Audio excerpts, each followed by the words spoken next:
અને એનો આપણે અમલ કરવો જોઈએ, તો જ આપણે ભાજપના સાચા કાર્યકર કહેવાઈએ.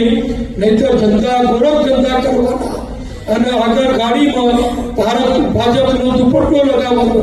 હવે બધા બધી ખબર છે એટલે કોઈ હવે બહુ છેતરાતું નથી. શરૂઆતમાં લોકો છેતરાતા હતા. અને પોતાનામાં સાચું શું છે એ સહકારી ભાવના બતાવવી જોઈએ.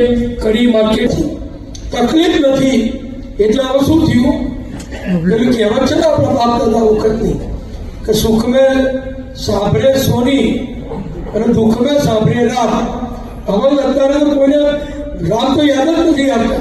આ તો હાલે મોદી સાહેબે મંદિર બનાવ્યું આપણા વિશ્વ હિન્દુ પરિષદે, તો જય રામજીને બધું બોલીએ છીએ, ભગવાનની પ્રાર્થના કરીએ છીએ. નહીં તો બધું સુખ એટલે બધાને અત્યારે તો શું છે, આ બધા બેઠા કોઈ ના પાડે તો મને કહેજો, મારી વાતમાં કોઈ ના સંમતો ઉભા થજો. જેવો છોકરો ભણી રહે પેલું ભાજપનું કામ